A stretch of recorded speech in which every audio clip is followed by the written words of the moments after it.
জাতীয় বিশ্ববিদ্যালয়ের অধিভুক্ত বিভিন্ন কলেজে যারা এখনো চান্স পাননি অথবা মনের মতো কলেজে চান্স পাননি তাদের জন্য একটা ভালো অপশন হলো রিলিজ স্লিপে আবেদন করা। এই রিলিজ স্লিপটা কি বা রিলিজ স্লিপের আবেদন কবে থেকে শুরু হচ্ছে এর খুঁটিনাটি নিয়ে আপনাদের সাথে আলোচনা করব। যেহেতু সায়েন্স আর্টস কমার্সের অসংখ্য শিক্ষার্থী আপনার ন্যাশনালের বা জাতীয় বিশ্ববিদ্যালয় অধিভুক্ত বিভিন্ন কলেজে আপনারা ভর্তি হবেন, তো আপনাদের রিলিজ স্লিপ সম্পর্কে কিন্তু একটু জানা উচিত। তো এখন প্রথম প্রশ্ন হলো যে রিলিজ স্লিপের ক্ষেত্রে প্রথমে অবশ্যই আপনারা অলরেডি জানেন যে প্রথম মেধা তালিকায় ভর্তি যখন শেষ হয়ে যাবে, অর্থাৎ প্রথম মেধা তালিকায় যারা চান্স পাননি অথবা চান্স পাইছেন কিন্তু ভর্তি হননি তাদের মেনলি দ্বিতীয় মেধা তালিকার একটা সুযোগ আছে। এই দ্বিতীয় মেধা তালিকাও যদি আপনার চান্স না হয় অথবা আপনি কলেজ পাইছেন কিন্তু ভর্তি যদি না হন, তারপরে আপনাকে কিন্তু কোঠার রেজাল্ট দিবে।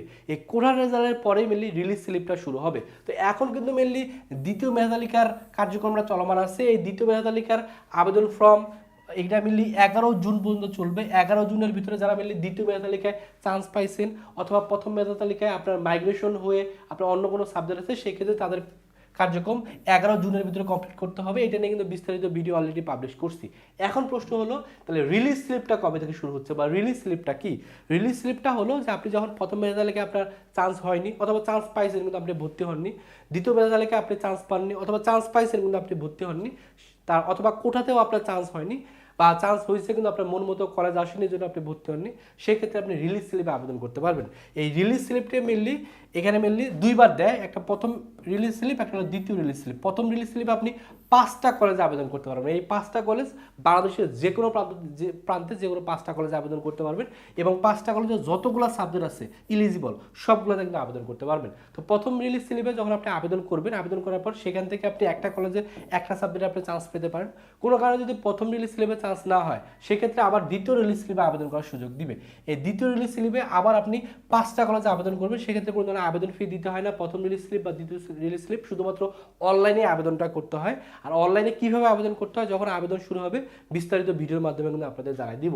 তো দ্বিতীয় রিলিজ স্লিপেও আপনাকে 5টা কলেজে আবেদন করার সুযোগ দিবে। 5টা কলেজে যতগুলো সাবজেক্ট আছে এলিজিবল সবগুলোতে আপনি আবেদন করতে পারবেন এবং সেখান থেকে আপনি একটা কলেজের একটা সাবজেক্টে চান্স পেয়ে যাবেন। আর কোনো কারণে যদি রিলিজ স্লিপেও চান্স না হয়, সেক্ষেত্রে আপনাকে সেকেন্ড টাইম প্রিপারেশন নিতে হবে অথবা আপনার পরবর্তীতে ডিগ্রিতে ভর্তি হওয়ার সুযোগ আছে জাতীয় বিশ্ববিদ্যালয় অধিভুক্ত, অথবা সামনে আমাদের ঢাকা সেন্ট্রাল ইউনিভার্সিটির পরীক্ষা হবে, সেখানে পরীক্ষা দিয়েও আপনি ভর্তি হওয়ার সুযোগ পাবেন।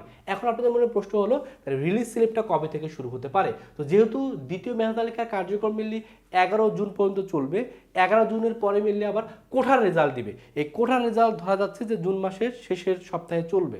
তার মানে আপনাদের জুন মাসের আমরা যদি এখানে দেখি যে জুন মাসের 11 তারিখ পর্যন্ত চলতেছে হলো দ্বিতীয় মেধা তালিকার কার্যক্রম।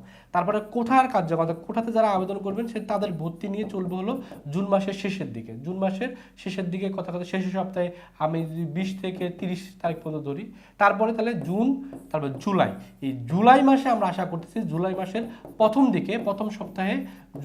প্রথম সপ্তাহে অথবা জুনের শেষের দিকে মেনলি এই রিলিজ স্লিপের কার্যক্রমটা শুরু হবে। আর যখনই রিলিজ স্লিপের কার্যক্রম শুরু হবে তখন জাতীয় বিশ্ববিদ্যালয় ওয়েবসাইটে তো তথ্যগুলো জানাবেই, পাশাপাশি আপনাদের ভিডিওর মাধ্যমে কিন্তু আমরা A to Z রিলিজ স্লিপে কীভাবে আবেদন করতে হয় সেটা নিয়েও আমাদের বিস্তারিত আপনাদের ভিডিওর মাধ্যমে জানাই দেবো।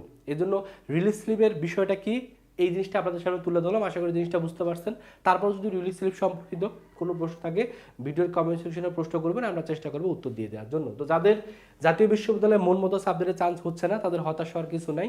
তাদের উচিত হলো ঢাকা সেন্ট্রাল ইউনিভার্সিটির প্রস্তুতি এখন থেকে নিয়ে ফেলা। যারা চাচ্ছেন আমাদের সাথে কোর্স করে অনলাইনে ঢাকা সেন্ট্রাল ইউনিভার্সিটির জন্য শতভাগ প্রস্তুতি না, তাদের উচিত হলো ভার্সিটি ডিসি টার্গেট কোর্সে ভর্তি হয়। এখানে সায়েন্সের শিক্ষার্থীরা ভর্তি হলে 55টা রেকর্ডেড ক্লাস করতে পারবেন। এই ক্লাসগুলো করলে ডিসি এর জন্য শতভাগ প্রস্তুতি হয়ে যাবে। আর ঢাকা সেন্ট্রাল ইউনিভার্সিটি কিন্তু আবেদন শুরু হচ্ছে 10 তারিখ থেকে জুন মাসের এবং 20 তারিখ পর্যন্ত চলবে। তার মানে আবেদনের ডেট যেহেতু প্রকাশিত হয়ে গেছে, পরীক্ষাও খুব দ্রুতই হয়ে যাবে। তো সময় নষ্ট করা আপনাদের উচিত হবে না। তো যাদের ঢাকা সেন্ট্রাল ইউনিভার্সিটি চান্স পাওয়ার ইচ্ছা আছে বা ন্যাশনালে আপনাদের ভালো কলেজ আসতেছে না, মন মতো কলেজে আসতেছে না, তাদের অবশ্যই উচিত হলো ঢাকা সেন্ট্রাল ইউনিভার্সিটির জন্য প্রস্তুতি নেওয়া। কারণ ঢাকা সেন্ট্রাল ইউনিভার্সিটি যেহেতু পাবলিক ইউনিভার্সিটির মর্যাদা পাচ্ছে, সো আপনার জন্য বেস্ট একটা অপশন হবে ঢাকা সেন্ট্রাল ইউনিভার্সিটির ভর্তি পরীক্ষা দিয়ে এখানে চান্স পাওয়া। তো যারা চাচ্ছেন শেষ মুহূর্তে ঢাকা সেন্ট্রাল ইউনিভার্সিটির প্রস্তুতি নেয় তারা এই কোর্সে ভর্তি হয়ে যান। কোর্স ফি যদিও 2000 টাকা, তবে এখন আমরা 50% ডিসকাউন্টে মাত্র 1000 টাকায় ভর্তি নিচ্ছি। ভর্তি হওয়ার জন্য এই নম্বরে 1000 টাকা বিকাশে বা নগদে পাঠিয়ে এই নম্বরে হোয়াটসঅ্যাপে নক করবেন। নক করলে আপনাকে ভর্তি করে নেওয়া হবে। আশা করি ভর্তি হলে শেষ মুহূর্তে আপনি শতভাগ প্রস্তুতি আমাদের এই কোর্সে ভর্তি হয়ে নিতে পারবেন।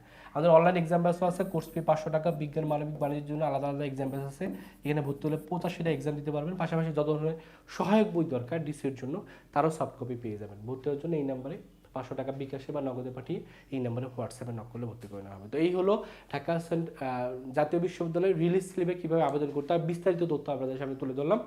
আশা করি সব কিছু ক্লিয়ার হয়েছে। তারপর প্রশ্ন থাকলে কমেন্ট সেকশনে প্রশ্ন করবেন, আমরা চেষ্টা করব প্রশ্নের উত্তর দিয়ে দেওয়ার জন্য। সেই পর্যন্ত সকলে ভালো থাকবেন, সুস্থ থাকবেন, আল্লাহ হাফেজ।